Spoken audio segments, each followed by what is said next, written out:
And welcome, Andrea. Oh, so excited you're here. Hi, Hilary. Thanks for inviting me. As we are continuing on with our discussion of women supporting women, it was so natural to reach out to you to discuss because I've known you now for several years at this point, and we've had so many discussions. So let's just dig right in. Are you ready? Yes. Well, good. Well, one of our previous episodes that we've actually talked about was on Chinese medicine, but we're going to get a little bit deeper on that. So, Andrea, how does the theory of Chinese medicine help everyday health and wellness? Well, Chinese medicine taps into something that Western lifestyle doesn't. So, Western lifestyle is very much about excess, having it all, pushing yourself, overdoing things, and that it's almost a badge of honor that we go with. Well, of course, I'm stressed. I'm a busy, successful XYZ. And I think you all know yin and yang, the black and white circular model. And that in Chinese medicine is our kind of diagnosis model for health. And as well as all the excesses, which is yang, we have all something called depletions and deficiencies, which come under the yin banner. And actually, this is where a majority of health issues lie. So, for example, if you've got an achy elbow and you've just bashed it and it's red and throbbing, you know to take a painkiller, you know to apply a cooling gel, and that's called excess. That comes under the yang banner. But if just every day you just go, I've just got this achy elbow every single day of my life now, and I've tried all the cooling gels and painkillers don't work. And that's kind of the end of it in that respect. But when you hop into Chinese medicine, and this isn't just for your elbows and your joints, this is for every aspect of life. The Chinese side of it is actually it's a deficiency. There's something missing. We need to look for what you can't see, what's not there. And actually, when you start looking at the world in that way, it starts helping you resolve all of those health issues and life issues that or just the Western way of looking at the world can't handle. Just the Western way of things doesn't look for the stuff that isn't there. Right. And I think for a lot of people, including me, when we first started talking about it, I'm like, Chinese medicine feels very, very different than the Western method because it is, and it's far older and it can be a little bit overwhelming. And not a lot of Americans, I will say, are very experienced in the wisdom of Chinese medicine. Is there a way to kind of make it sound, I don't necessarily mean sound more Western, but to translate it, to kind of bring it into the middle where people can understand? This is what I try to do, because I'm not with my clients. I'm not going to go, oh, you're key deficient in this or that, because it means nothing to them. But I think when you start with hot and cold, it's the simplest thing you can start with. So I get clients to migraines is a perfect example. I think just the assumption is all migraines are hot, but actually when we break it down, they can be hot on the forehead, they can be cold on the forehead, they can be hot on the neck, they can be cold on the neck. And actually what a majority of migraines is cold constricted muscles.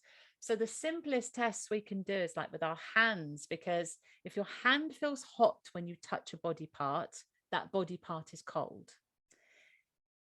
If your hand feels cooling, then that body part is hot.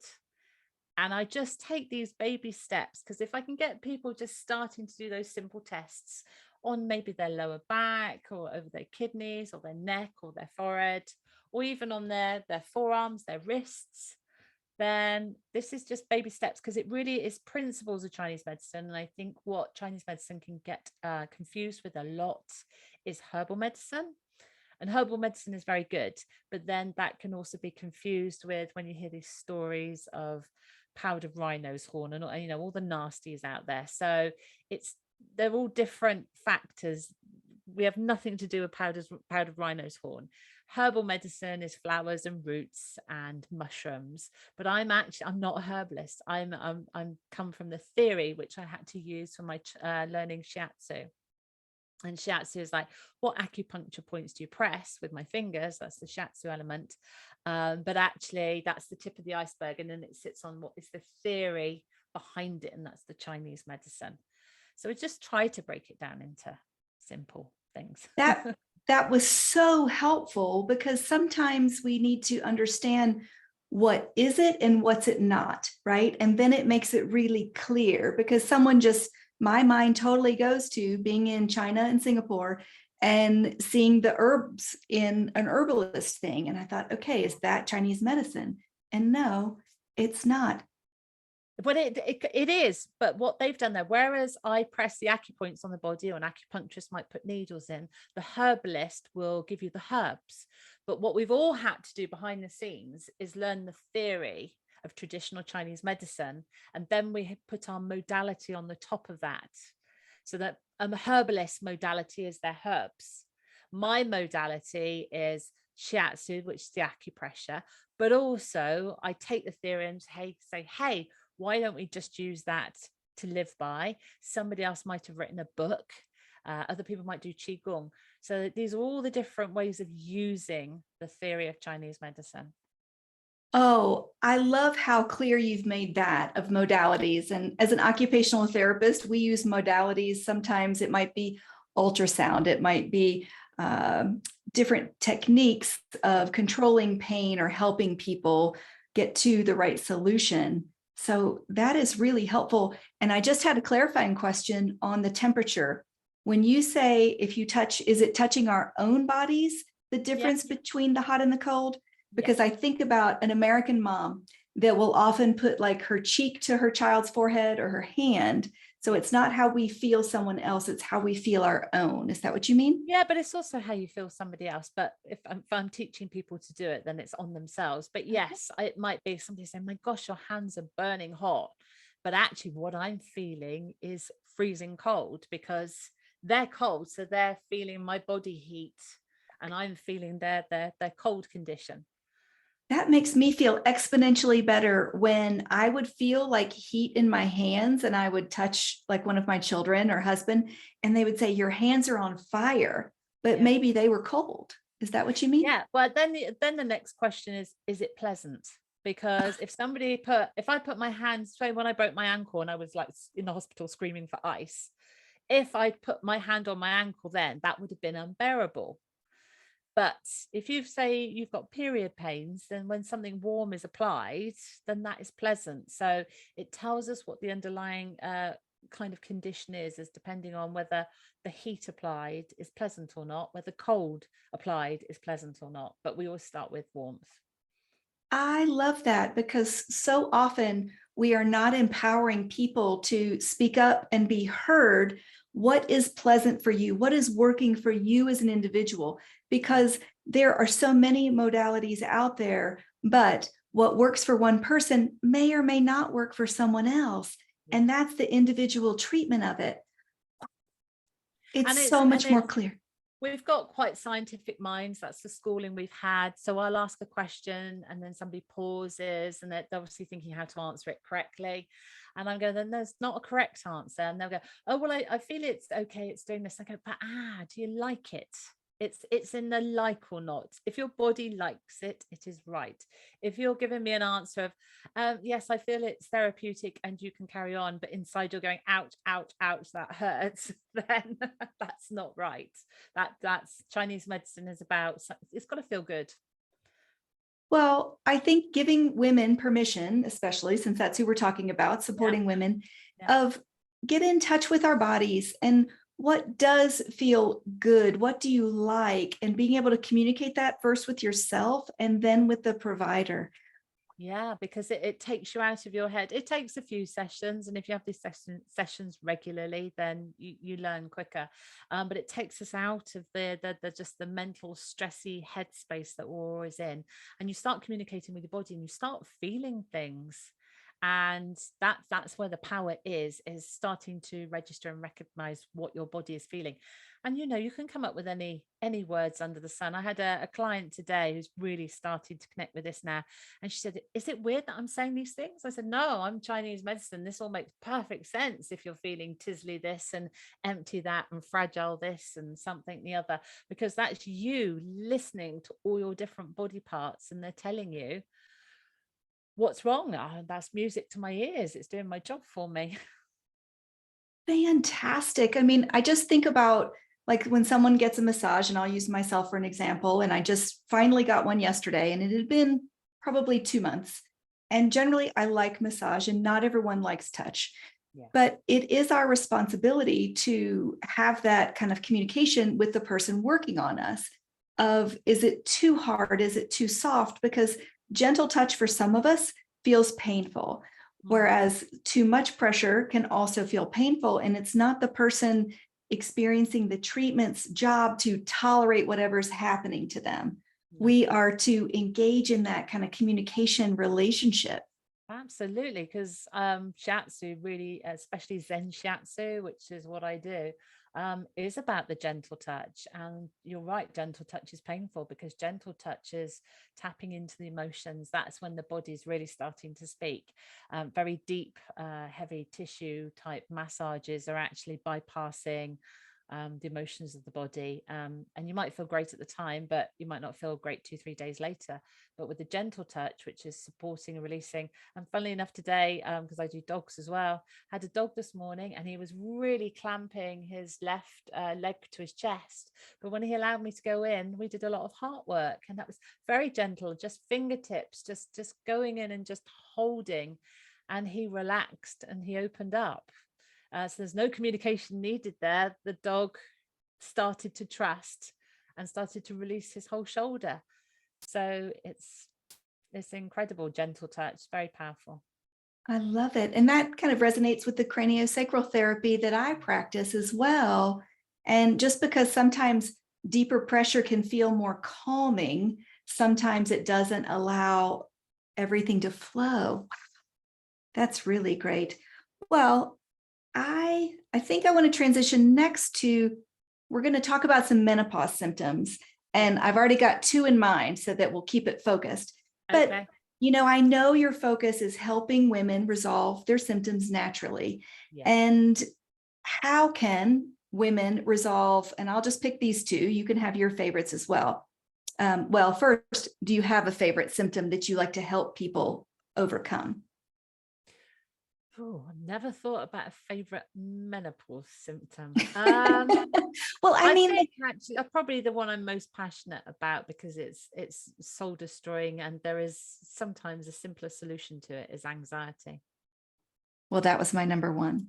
Aha. That's good then. That is good. Yeah, absolutely. So let's talk about resolving anxiety naturally, because some people are either opposed to medications or they don't respond well to it, but there are some natural solutions out there. Yeah. So my first question is always to people with anxiety, do you think it starts in the head or the gut? And I would say 9 times out of 10, they say it starts in the head. And the answer is it starts in the gut. And again, we're just in this society where we're trapped in our heads and we question everything. And unfortunately, that questioning and worrying sets up quite a negative catch-22 cycle between the gut and the brain. It's called the gut brain axis. So if your brain is telling your body you're stressed and anxious, your body is then going to release the hormones to say you're stressed and anxious, which you're then going to register because you're thinking negatively is anxiety, and it goes round and round and round. And you always need some sort of intervention. And as I'm a physical body worker, obviously physical body work is a very good way of intervening. But when we went COVID, I had to help people without seeing them. And I really thought about it and broke it down and looked. I've been a lifelong, anxiety has come and gone throughout my life. And when I understood anxiety with the studying Chinese medicine, it went. So my lifelong anxiety went with studying Chinese medicine. So when it came back in my menopause, I was really annoyed. And it was there every single day. So I had to break it down and look at it again. And this is where I hit on that anxiety, specifically in menopause, is a physical change in the body. And so then we have to intervene and do something physically. And the simplest way I can describe it is we're stressed human beings, and our adrenals, which release the adrenaline, which leads on to anxiety, it's just like a leaky tap. And so we have to fix that leaky tap. So there's a great herbal called ashwagandha, and that just fixes the leaky tap and just calms this continual drip, drip, drip of anxiety. So that's doing something physically, but your body is going to be deficient in vitamins and minerals. So you need to become nutritionally rich as well. And it tends to be a lot of lifelong anxious people tend to have some sort of relationship that's not good with food as well. So the two are really going together, and then you can add IBS in there as well. But one of my major tips, and for the women that get it and it works for them, but it's going back into your headspace, and it's severing the emotional attachment to the anxious feeling, because anxiety is exactly the same feeling as excitement. It's the gut is releasing adrenaline into your system. And when you're a kid, it's excitement because it's your birthday and something nice is going to happen. But you're now in your menopause. It could be a birthday, you could be going out to lunch, but actually you're now registering it as a negative and registering it as anxious. So if you can actually step back and go, this is actually a chemical squirting into my gut too easily. I divorce myself of my emotional connection to it because it's not a head thing. A lot of women go, I'm actually really happy. I don't know why I'm anxious. And then they're questioning it and worrying about it. And it's going round and round. I go, you don't need to, because I'm telling you, the feeling is in your gut. It's adrenaline squirting into your gut and then having all these knock-on effects. And if you say, actually, I'm going to sever my emotional connection, you actually stop overstimulating it. So that in itself is powerful. Then you add in the ashwagandha that seals the leaky tap so it can't drip so much. And then you go to the root cause, which is I am vitamin and mineral depleted. That's the Chinese medicine. And actually, if I become nutritionally rich, cortisol, which is the hormone released with adrenaline, that does its job of de-stressing you, and it goes away. And then a whole host of symptoms just disappear. When we were actually just going for anxiety as number one symptom, but you would get rid of your achy joints, your sleep would be better, your IBS would be better. So in a nutshell, that's what I look at to help people resolve menopause anxiety. That is huge. I mean, for the listeners on the podcast, I'll also pop this video over on the YouTube channel, but my face has just been like, yes, that's me. And I didn't want to interrupt. That's amazing. I mean, I even just thought of 10 people right away who I need to send this episode to, because it's a game changer for so many. Wow. Wow. And, I think when our hormones change, I think there's been a relationship that's been found. And I think you taught me this, as our estrogen and progesterone are changing with age and the menopausal process, post-menopausal women, and even the perimenopausal. Yeah. It starts in peri. Yeah. That we really notice that, wait a minute, I'm feeling more anxious. And then it's the fear cycle of, is this just going to keep going and getting worse? That triggers it to keep going and get worse. Yeah. Right. Oh, Yeah. wow. It's That actually was the decline, starts with the decline of progesterone, which is kind of the calming hormone, and the disparity between low progesterone and now unnaturally high estrogen allows women to become more anxious in that respect. But the hormones I was talking about were adrenaline and cortisol, but they're it's the interplay of the whole endocrine system. But I just try to simplify it. I like that so much. Wow. Thank you on that one. Well, I was going to pick my second favorite choice, but do you have a second favorite after anxiety for helping women? I'll go with yours. Well, mine's going to come to like skin and vaginal dryness. We're talking about women, we're talking about our body parts, and it can be your skin here, but it's our skin everywhere and our tissue Yes, everywhere that dries yeah, out. of course, vaginal dryness, and that can lead on into a whole load of things if you don't help it. So vaginal dryness, so the skin starts to lose its elasticity and its ability to hold onto lubrication when it loses collagen. So there's a direct link between loss of estrogen and decline of collagen, which is why, you know, you might start noticing wrinkles, sagging jowls. And I learned years ago from a radiologist, if you're sagging on the outside, you're sagging on the inside.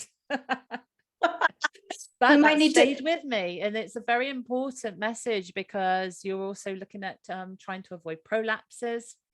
And then very importantly, if we're talking about loss of collagen, is hardening of the arteries, or arterial stiffness as it is now, because that's your heart health, and then that has a knock-on effect to hot flushes. So I can link vaginal dryness to hot flushes because, again, this is the beauty of Chinese medicine, is it all comes back to, it's not what the surface symptoms are, it's what is at the root cause of those surface symptoms. So in Western terms, they'll go, oh yes, it's loss of estrogen, you know, take HRT. Whereas I go, I will come back to, it's really important to me to understand about lubrication of the body. I mean, fluids are up there in Chinese medicine. We're all about the fluids. So it's about, so you've got a depletion of something in your fluids. So I work at it that way. And actually, one of the most important vitamins you can take, I can see you're on the edge of your seat for this, you're not going to believe it. The wondrous vitamin is vitamin C. I'm shocked. I'm shocked. Okay. I thought it was going to go into the omegas. I thought it was, you know, my mind is like jumping of all things, which is one of my I do. challenges. It's so simple as to be crazy, isn't it? Vitamin C, and we're talking about high doses. We're talking like about 2,000 milligrams a day. But vitamins, and you separate it out because it's easily weed out. Vitamin C boosts your collagen internally. So boosting collagen helps elasticity and helps, and if you're boosting the collagen, you're going to hold on to the lubrication. So two important things for vaginal dryness, also two important things for hardening of arterial stiffness, rather, so that to ward off any heart issues in the future, to support not getting prolapses.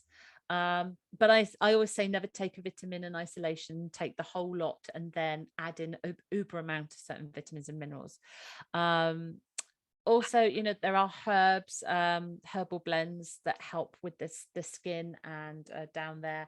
Vitamin E is another good one. But it's basically about getting, again, it comes down to nutrition, because actually if your body's nutritionally rich, because when we're stressed, the stress hormone cortisol, to do its job, wants vitamins and minerals, and it does its job of de-stressing you and it goes away. But actually, if it's not got the vitamins and minerals, it has to leach them from everywhere else in your body. So you're going to feel that as everything from achy joints, stiff neck, stiff muscles, your sleep at 4 a.m., and the dryness of your vagina. You know, it's going to leach the vitamins and minerals from wherever it can to do the job. So to help it do its job, feed it.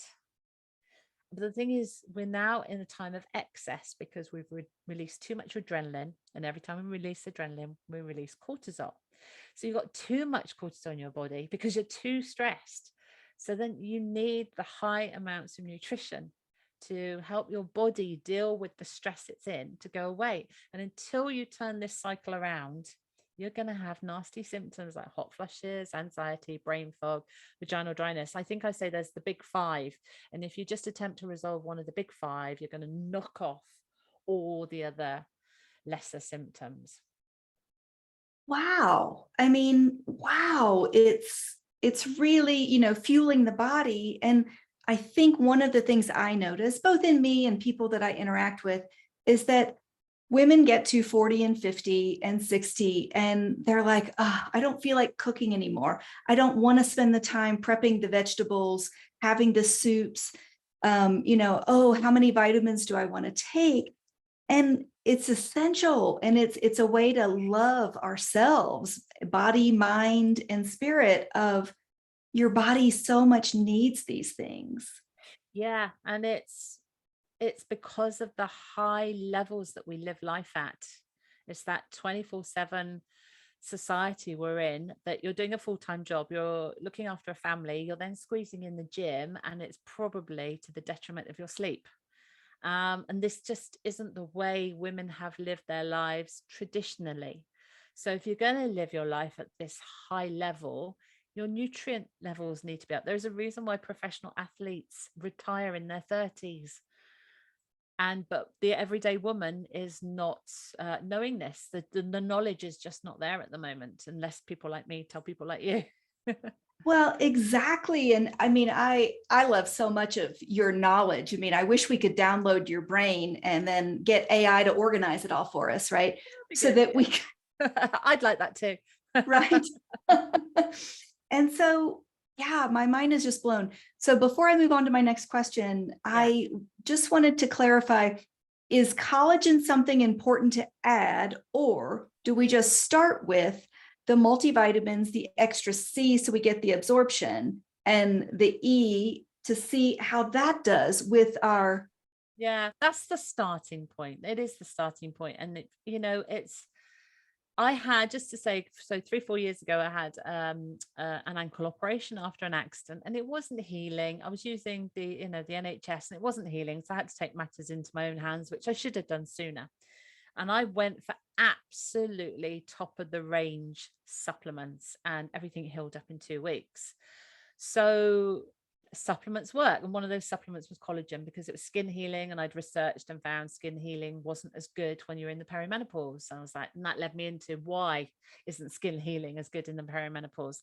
So I was on a lipid soluble vitamin C. So it went straight into my bloodstream, so I went really top supplements. And then the byproduct of that was, I was like, oh my gosh, my face is toning up, so. But do you take collagen? Or so I took collagen and vitamin C together and noticed a real difference. Then of course life takes over and you stop buying these things. I'm human like anybody else. So I always say, I'm not let's crack a walnut with a sledgehammer. I'm like, let's start small and build up, because you've got to check out that you've not got intolerances or reactions. And I don't want somebody to waste a lot of money when actually you start with something smaller and you build up. So yes, for those people that want to go out and buy the top end products, go for it. But for everybody else, start with vitamins and minerals. Yes, the uber vitamin C. And if you're actually not feeling enough of a change, or a change soon enough, try collagen. What collagen? The one a lot of people don't want to take bovine collagen, but I think the one that really works is the one that's a blend of bovine, poultry, and marine, because there are 10 types of, there's 5 main types of collagen, and you only get the 5 types if you go across the 3 animal types. If you just stick to marine collagen, it's got type 1 or type 1 and type 2, but we need type 3, 5, and 10. So don't just go for one that just gives you better facial skin. I was looking at something for bones, joints, tendons, ligaments, everything. So yeah, I went for the mixture. I'm always asked, what's the best collagen?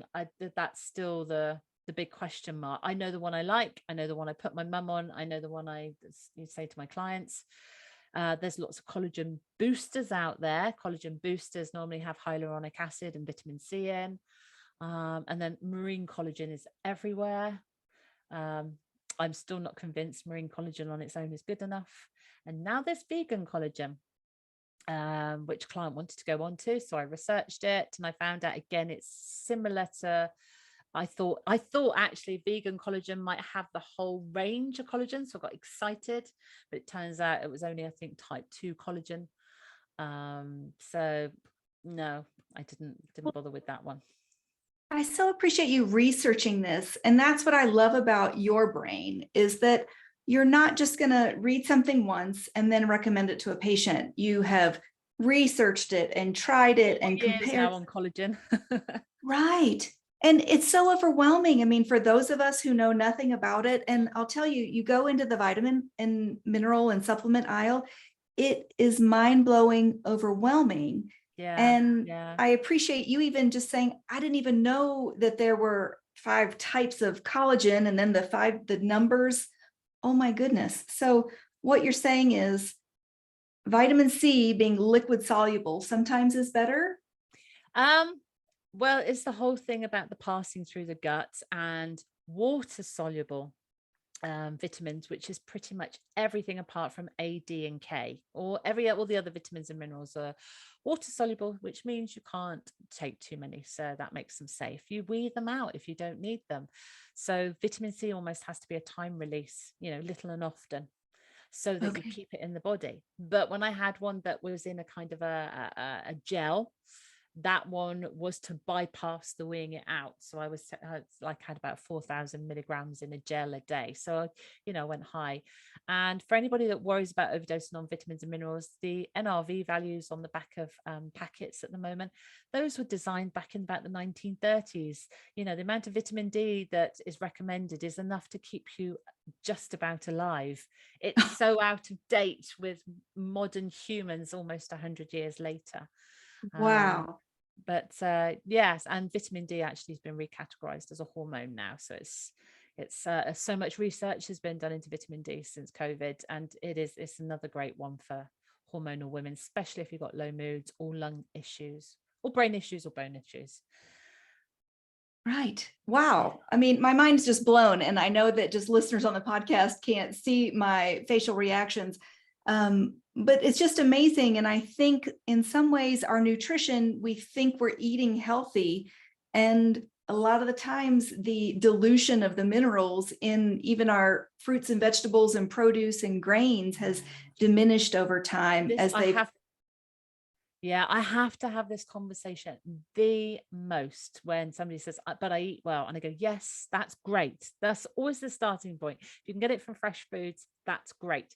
However, I think our apples are depleted by 82% of magnesium since the 1950s. Statistic like you'd need to eat 50 bowls of spinach now to equate to the nutrients of one bowl of spinach 50 years ago. Soil depletion is at the cause of all of this. And don't even get started on GMO or anything like that. I I know that's a whole nother conversation, and Yeah. you're not alone on that. I will do a series in the future on nutrition and the what we're eating, how we're preparing it, and how to store our food to make it easier. Because I think that's a barrier for women too, is they think I want something with flavor and it tastes good, and I'll make sure to not get off on that tangent. But there's ways around that too. I think I think the biggest thing is knowing that we can't just take our all of our supplements in the morning and think that's going to be enough for us throughout the day.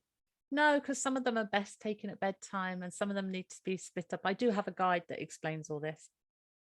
Oh, good. I'll add that in Yeah. the show notes then. Yeah, I've got a free guide that explains all this because, yeah, it's most frequently asked questions. So some of them are better when you wake up, some in the morning by lunchtime, something else, vitamin C, like I say, throughout the day, and a few other things are better just before bed. So I take 3 supplements at bedtime. And those are the ones I probably only remember to take every single day because it's become the bedtime ritual. Whereas I'm a bit hit and miss on the pill box in the kitchen with my supplements in. But at least I get my bedtime ones. So my But I 6 think that's a brilliant point to point out for people of figure out where's the location that's going to work for you and what's your optimal time. And if it's not the optimal time of day to take that supplement, but at least you're remembering to take it, that's better than forgetting it all, right? But Yeah. how to kind of integrate that system into your day to set you up for success on feeling good. I mean, we're not trying to sell you things. We're trying to educate you and support you so that you feel great and can do whatever it is that you want to do throughout your day and your lifetime. Yeah, and I picked this up from a lot of mindset coaches actually, that a morning ritual is so important. And the further I get on, I realize just how important. And for them, it might be nutritious smoothies, but it's their, and then it's their brain supplements, and then it's the this, that, and the other. And they all have these somewhere between 7 and 10 step kind of rituals in the morning. And this is why they're at the top of their game as in whatever field they're in. And we can take from that as menopausal women. And I've just come off a call with, if I took all your supplements, I'd be eating it for dinner. And I get, yeah, we have to work it out and work out the right ones. But when you've spent 40 odd years putting incredible stresses into your life, do you know what? if you want to turn this around, you have to do some of it. You have to put in the work. Absolutely putting in the work. Oh, goodness. And yeah, I'll do another special on morning rituals as well, because again, it's not prescriptive of that. If you do exactly what I do, you will feel like I do, but it will help give people a guide Long way of towards. you're on your way towards, and you figure out and you tweak what's right for you in order to move forward and to feel good, right? Yeah. Yeah, absolutely. Well, I think that brings me to my third question of, and I think we've kind of talked about it, but how does living holistically make you happier? Oh, massively. I don't even know where to start. When people meet me now, they go, "Oh, but you're so great. You're so this, you're so that." And I go, "You didn't know me before I learned how to live like this. I was a miserable child, a miserable teen, and a miserable 20 something, always searching for something, always knowing there was something out there. And I was lucky. I first found cranial osteopathy at 21, and that really started to help. But I found the Chinese med, but I had to hit a crisis. My dad had to die. Then you have to go through crisis. And then I found, thank heavens, I found shiatsu. But I just needed some sort of holistic therapy to help me. And then that opened up a whole new world. And it's everything. It's from feeling physically better. And when you feel physically better, you start to feel emotionally better. You can't feel happy if your body's not working correctly, because 90% of your hormones, your brain chemistry, come from your gut health. And what I can look back now and see is I've always had an impeded gut health. So it's very difficult to be happy when your body's wrong. But then also it's a mentality as well. And I found a fantastic little book called Stop Thinking, Start Living by Richard Carlson, which turned my mindset around completely. And just, wow, really? I can change the way I feel. I just thought this was me. And he said, no, you can. We've just been socially conditioned as children. And now you can think the way you want to think, and which was so powerful, just to be told in one line, you don't have to be like this. You have the power to change it. This is how you change it. And his books spelt it out so simply. It's why I've always tried to continue that kind of methodology in the way I explain things.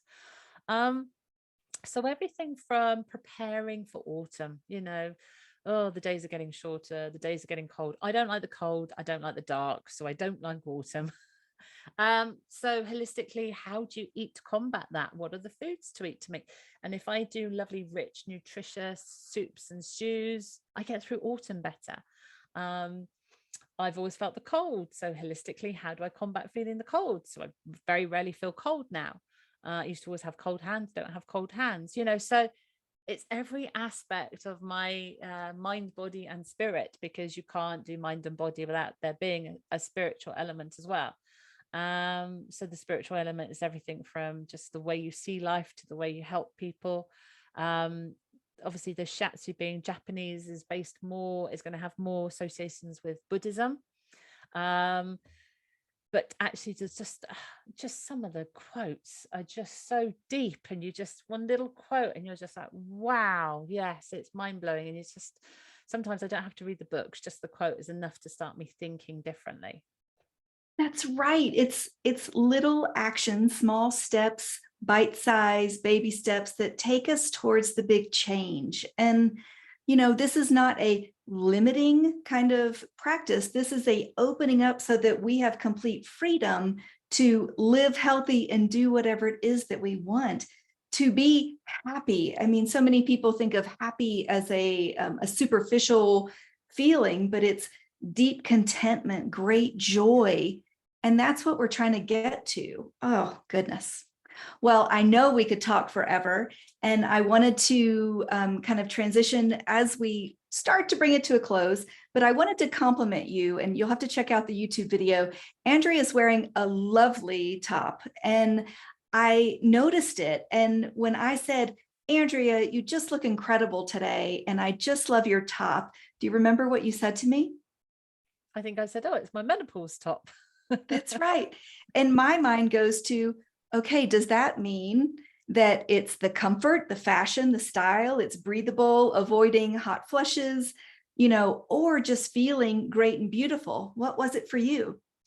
It was a mixture. It was I've tried to treat myself a few times to a top or an outfit to wear for menopause talk. So yes, you're in front of an audience. Yes, you're going to get hot. You want to feel comfortable. You want to look nice. And it was just the top that I tried on and ticked all the boxes. So yeah, it's about 4 or 5 years old, and it's my go-to, especially on Zoom, because obviously it's, it's linen. So I do like natural materials like linen and cotton. So yeah, just and I think the color's nice as well. So Well, it is fabulous. And I think for women to understand that you can look good, feel comfortable and confident in what you're wearing for what occasion. And a lot of people don't realize when we're on a stage together, the lights can be just blazing hot. And I love that even for the Zoom call, you've prepared what makes you feel good as well. yeah, I treat a Zoom call as though I'm standing up to present. To me, there's no difference. So That's right. That's right. Well, I'm going to ask this fun fact about you, and this is how we're going to close for this segment today. And I know I'll have you back, so I don't have to get all my questions in straight away. But the fun fact that you shared with me, that it's not a dirty little secret, but it's kind of a guilty pleasure, I think you used it as. Can you yeah, share that? it's a twist on guilt, because women can very easily feel guilty. Oh, that was Chinese medicine 101 that I learned at college.